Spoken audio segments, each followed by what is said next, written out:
Hello friends, welcome to defence matrix. आज हम बात करेंगे इंडियन नेवी के फ्यूचर डिस्ट्रॉयर्स के बारे में, जो कि है प्रोजेक्ट 15 ब्रावो, यानी कि विशाखापट्टनम क्लास। तो जो विशाखापट्टनम क्लास है वो एक्सटर्नली बहुत ज़्यादा डिफ़र नहीं करता है कोलकाता क्लास से। दोनों के जो डायमेंशन हैं वो ऑलमोस्ट सेम है और जो मैक्सिमम स्पेसिफिकेशन है वो आइडेंटिकल है।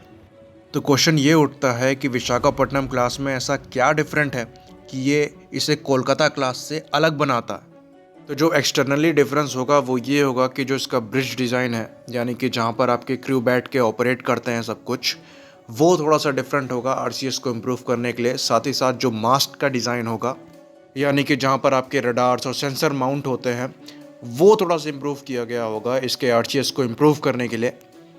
बाकी सब कुछ ऑलमोस्ट आइडेंटिकल रहने वाला है और देखकर बहुत ज़्यादा डिफरेंस आपको पता नहीं लगेगा। तो एक्सटर्नली दोनों में बहुत ज़्यादा डिफरेंस नहीं होगा, पर इंटरनल की बात करें तो दोनों बहुत ही डिफरेंट होने वाली हैं।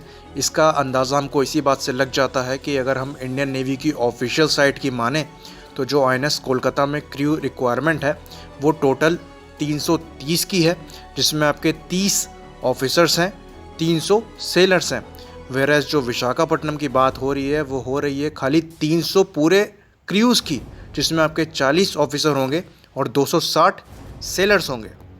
तो ये दर्शाता है कि विशाखापट्टनम क्लास में जो ऑटोमेशन है वो काफ़ी ज़्यादा हो रहा है और काफ़ी हाई लेवल पर हो रहा है, जिसने 30 क्रू को कम कर दिया है। तो क्रू कम होने की वजह से जो कॉस्ट इफ़ेक्टिवनेस है वो बढ़ जाती है और साथ ही साथ जो एफिशिएंसी है वो भी बढ़ जाती है ऑटोमेशन के ज़्यादा यूज़ होने की वजह से। तो अब हम बात करेंगे विशाखापट्टनम क्लास के आर्मामेंट्स के और इक्विपमेंट्स के बारे में, क्योंकि बहुत ज़्यादा इक्विपमेंट्स और आर्मामेंट आइडेंटिकल हैं जो कि आईएनएस कोलकाता में है। तो बहुत ज़्यादा डिटेल में बात नहीं करेंगे उसके बारे में। ऊपरी से हम लोग जान लेंगे कि ये कितने कैपेबल हैं, क्या कहाँ स्टैंड करते हैं, और फिर हम बात करेंगे डिटेल में उस क्वेश्चन की जो कि बहुत ज़्यादा पूछा जाता है। तो चलिए शुरू करते हैं।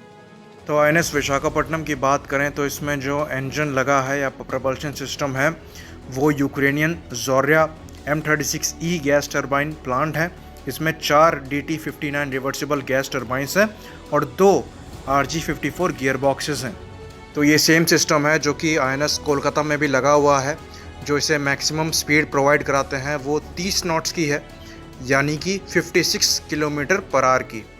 बाकी अगर सेंसर्स की बात करें तो जो इसमें रडार लगा है वो है Israeli ELM 2248 MF star S band AESA radar. तो जो रडार की रेंज बताई जाती है, tracking range high altitude fighter size aircrafts के लिए वो 250 प्लस किलोमीटर्स की है। वेरएज जो सी स्कीमिंग मिसाइल्स हैं उसके लिए इसकी जो रेंज है वो 25 प्लस किलोमीटर्स की है। तो जो ट्रैकिंग एनवलप है इस रडार का वो एजिमथ में पूरा 360 डिग्रीज का है, वेरएज एलिवेशन में ये -20 डिग्रीज से +85 डिग्रीज तक का है। इस रडार की जो इलेक्ट्रॉनिक काउंटर मेजर की क्षमता है वो काफ़ी रोबस्ट है, जो इसे एबिलिटी देती है लो रडार क्रॉस सेक्शन के टारगेट्स को काफ़ी कॉम्प्लेक्स और जैमिंग एनवायरनमेंट में ढूंढने की। तो AESA होने की वजह से जो इसकी प्रोबेबिलिटी ऑफ इंटरसेप्ट है वो काफ़ी कम है, जो कि शिप के स्टेल्थी कैरेक्टर को इंक्रीज़ करता है। तो जो MF स्टार रडार है ये कैपेबल है एयर और सरफेस टारगेट्स को एक ही साथ ट्रैक करने का। तो ये एक बार में हंड्रेड्स ऑफ टारगेट ट्रैक कर सकता है काफ़ी हाई रिफ्रेश रेट के साथ। और साथ ही साथ ये रडार कैपेबल है मिड कोर्स अपडेट देने के लिए, चाहे वो एक्टिव मिसाइल हो, चाहे semi active surface to air missile हो या एंटीशिप मिसाइल्स हो, मल्टीपल टारगेट्स को इंगेज करने के लिए। तो ये काफ़ी कैपेबल और पावरफुल AESA रडार है। तो जो दूसरा सेंसर है वो थेलिस का LW08D band air search radar है। तो ये भी आईएनएस कोलकाता के साथ शेयर होता है और इसकी स्पेसिफिकेशंस की बात करेंगे। जो रडार की डिटेक्शन क्षमता है वो स्मॉल मिसाइल्स के लिए 100 किलोमीटर की है, फाइटर एयरक्राफ्ट्स के लिए 230 किलोमीटर की है, और अगर टारगेट स्पीड मैक 4 तक की हो तब भी ये उसे देख सकता है। तो मिनिमम रेंज जो है वो 2 किलोमीटर की है और टोटल ट्रैकिंग कैपेबिलिटी जो है वो 400 टारगेट्स की है। बाकी सोनार की बात करें तो वो भारतीय बेल हमसा NG वो सोनार लगा हुआ है, जो कि आईएनएस कोलकाता में भी है, पर यहाँ पर उसकी पोजीशन को चेंज कर दिया गया है। अब वो शिप के हल से हटाकर बो पे लगा दिया गया है। बाकी इलेक्ट्रॉनिक वॉरफेयर के लिए इसमें लगा रखा है भारतीय कवच anti missile naval decoy system. ये रडार गाइडेड मिसाइल्स को डिस्ट्रैक्ट करने के लिए है। तो ये जो कवच डिकॉय सिस्टम है ये रिलीज़ करता है चाफ जो कि बने हुए हैं सिल्वर कोटेड ग्लास फाइबर से। तो ये जो चाफ हैं ये फैल जाते हैं हवा में और इनकमिंग गाइडेड मिसाइल को कंफ्यूज कर देते हैं, और जो मिसाइल होती हैं वो इन पे लॉक कर देती हैं इंस्टेड ऑफ की एक्चुअल टारगेट के। तो ये रडार गाइडेड मिसाइल्स के लिए होते हैं। तो जो कवच सिस्टम है उस पे जो चाफ रॉकेट्स हैं वो 3 डिफरेंट वर्जन पे हैं, रेंज पे डिपेंड करते हुए। पहला लॉन्ग रेंज का है जो कि 12 किलोमीटर की रेंज देता है। दूसरा मीडियम रेंज का है जिसकी रेंज 5 किलोमीटर की है। तीसरा शॉर्ट रेंज का है जिसकी रेंज 1 किलोमीटर की है, और सिचुएशंस के हिसाब से इनको यूज़ किया जाता है। तो बात करते हैं INS विशाखापट्टनम के आर्मामेंट की। तो एंटी एयर मिसाइल्स के लिए इसमें 2x16 सेल का वर्टिकल लॉन्चिंग सिस्टम है जिसमें 32 मिसाइल्स आती हैं। ये कैरी करता है बराक 8 एंटी एयर मिसाइल्स जिसकी रेंज है 100 किलोमीटर की। तो बराक 8 एक इंडो इजरायली मिसाइल है जो कि 2 stage smokeless pulsed rocket motor को यूज़ करती है। तो गाइडेंस सिस्टम के लिए इसमें 2 वे डेटा लिंक दिया है और साथ ही साथ इसमें एक्टिव रडार सीकर भी लगा हुआ है। तो ये काफ़ी कैपेबल मिसाइल है और काफ़ी मजबूत एंटी एयर शील्ड फॉर्म करती है किसी भी प्लेटफॉर्म में जिस पे ये लगी हुई है। बात करें एंटी शिप और लैंड अटैक मिसाइल्स के बारे में, तो इसमें 2x8 सेल्स के यूनिवर्सल वर्टिकल लॉन्चिंग मॉड्यूल्स लगे हुए हैं जो कि कैरी करते हैं 16 ब्रह्मोस एंटी शिप और लैंड अटैक क्रूज मिसाइल्स को। तो यहाँ पर डेवलपमेंट होने के बाद निर्भय को भी लगाया जा सकता है, पर ये फ्यूचर की बात है जब वो मिसाइल डेवलप हो जाएगी। बाकी इसमें क्लोज इन वेपन सिस्टम में 4 AK-630 लगी हुई हैं और एंटी सबमरीन वॉरफेयर के लिए 4 533 मिलीमीटर की टॉर्पेडो ट्यूब्स हैं और 2 RBU 6000 anti submarine rocket launchers हैं। तो अब यहाँ तक जितनी चीज़ों की बातें करी गई हैं वो सिमिलर है INS कोलकाता से, पर अब जिस चीज़ की बात करेंगे वो एक डिफरेंट चीज़ है और पहली बार इंडियन नेवी के शिप्स में होने जा रहा है, और साथ ही साथ आगे बन रहे फ्रिगेट्स में भी ये चीज़ कैरी फॉरवर्ड होगी। तो इसकी जो मेन गन है वो BAE की 5 इंच 62 कैलिबर की मार्क 45 नेवल गन है जो कि 127 मिलीमीटर के राउंड फायर करती है। वेराज जो हमारी पुरानी शिप्स हो गई, कोलकाता क्लास हो गई या उससे पहले की जो डिस्ट्रॉयर्स या फ्रिगेट्स हो गए, वो यूज़ करते थे 76 मिलीमीटर की ऑटो मेलारा जो कि एक इटालियन गन है। यहाँ से वो चीज़ चेंज हो गई है। अब ये जो वेस्टर्न हमारी गन है जो कि हमारे काफ़ी European countries, Japanese, even Americans use करते हैं, वो मार्क 45 गन इसमें लगने जा रही है। तो जो मार्क 45 है उसका रेट ऑफ फायर 16 से 20 राउंड्स पर मिनट का है और जो रेंज है वो 24 से लेकर 37 किलोमीटर तक की है। तो ये राउंड बड़े हैं और ज़्यादा लीथल हैं। इस बड़े साइज़ की वजह से जो इसका रेट ऑफ फायर है वो काफ़ी कम है इन कंपैरिजन टू जो हम पहले इटालियन मेन गन को यूज़ करते आ रहे हैं ऑटो मेलारा। उसका जो रेट ऑफ फायर है वो काफ़ी इम्प्रेसिव है। कॉम्पैक्ट में ये 85 राउंड्स पर मिनट फायर कर सकता है, वेयर सुपर रैपिड में 120 राउंड्स पर मिनट फायर कर सकता है, पर इसकी जो रेंज है वो खाली 16 किलोमीटर से 20 किलोमीटर के बीच में है। बाकी जो चेंजेस हैं INS विशाखापट्टनम में कोलकाता क्लास से वो है rail-less helicopter traversing system. Destroyers क्योंकि समुद्र में होते हैं और एक हेलीकॉप्टर कैरियर या फिर एक एयरक्राफ्ट कैरियर जितने बड़े नहीं होते हैं, तो हाई टाइड्स में काफ़ी ज़्यादा मूवमेंट्स हो जाता है जिसमें हेलीकॉप्टर को लैंड कराना बहुत मुश्किल पड़ जाता है। तो जिसके लिए हेलीकॉप्टर ट्रैवर्सिंग के लिए इसमें रेल यूज़ करी जाती हैं जिनको यूज़ करते हुए हेलीकॉप्टर को हैंगर के अंदर तक गाइड किया जाता है। तो ये सिस्टम काफ़ी भारी होते हैं और कॉम्प्लिकेटेड होते हैं। तो यहाँ पर उससे बचने के लिए एक ऑल्टरनेट तरीका ढूंढा जाएगा, इसमें रेल यूज़ नहीं करी जाएंगी। अब ये तरीका कौन सा होगा ये चीज़ क्लियर नहीं है।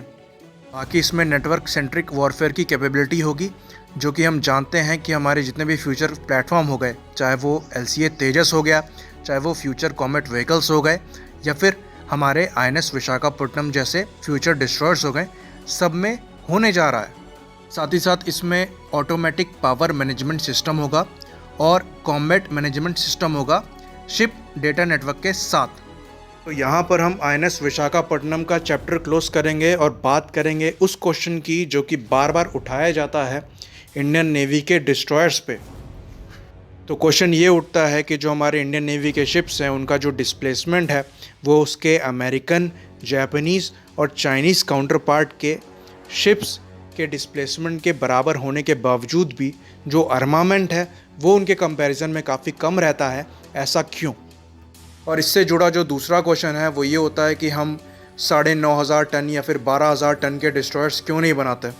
तो ये क्वेश्चन काफ़ी नेचुरल है क्योंकि जो अमेरिकन आर्ले बर्ग क्लास है फॉर एग्जांपल, उनके पास जो वर्टिकल लॉन्चिंग सिस्टम है वो 96 के नंबर पे हैं एक शिप में, वेरएज जो हमारा कोलकाता क्लास के डिस्ट्रॉयर्स हो गए उनमें ये नंबर आधे से भी कम या आधे के अराउंड में है। तो ये कुछ सिमिलर नंबर हैं जो कि जापानीज़ और चाइनीज़ शिप में भी हैं। तो क्वेश्चन उठना स्वाभाविक है कि भारतीय जो नेवी है उनकी जो शिप्स हैं उनमें ये नंबर्स इतने कम क्यों हैं। तो इसका हम आंसर ढूंढने की कोशिश करेंगे, लेकिन उससे पहले एक चीज़ क्लियर करना चाहते हैं कि ये जो आंसर है ये कम्प्लीटली पर्सनल आंसर है, किसी एक्सपर्ट का नहीं है या किसी ऑफिशियल का नहीं है। तो यूनाइटेड स्टेट्स ऑफ अमेरिका की बात करें तो ये एक ग्लोबल मिलिट्री पावर है और वर्ल्ड में कहीं भी कोई मैटर होता है इनका इन्वॉल्वमेंट डायरेक्ट या इनडायरेक्ट बेसिस में होता है। दूसरी चीज़, जो इनके मेन राइवल्स हैं ये उनके साथ लैंड नहीं शेयर करते हैं, सी शेयर करते हैं। तो इनकी नेवी स्ट्रॉन्ग होना नेचुरल है।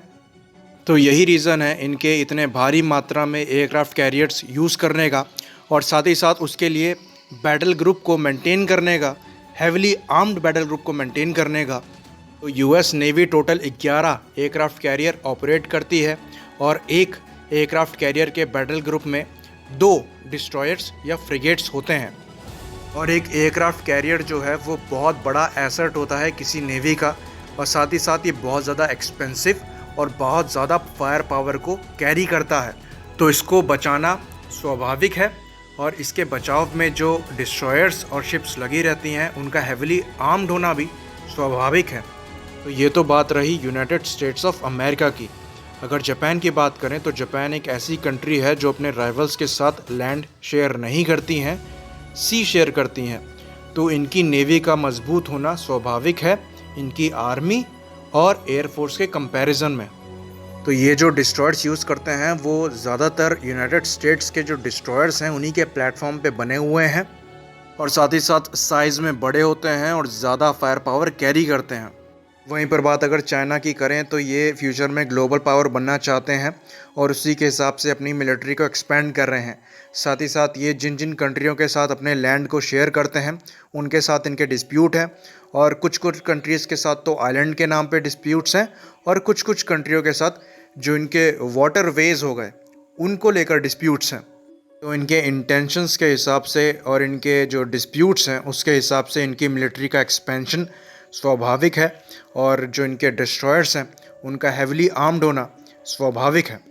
तो वहीं 8 मिसाइल्स हैं जो कि सफिशेंटली आर्म्ड हैं किसी भी एयर अटैक से इसको बचाने के लिए, और साथ ही साथ क्लोज इन वेपन सिस्टम में इसमें AK-630 लगी हुई हैं जो कि एक अच्छा सिस्टम है, प्रूवन सिस्टम है। बट पर्सनली आई थिंक कि इससे बेटर लगाया जा सकता था क्योंकि ये फ्यूचर का डिस्ट्रॉयर होने वाला है, पर यह भी प्रूवन सिस्टम है और अपना काम कर देता है।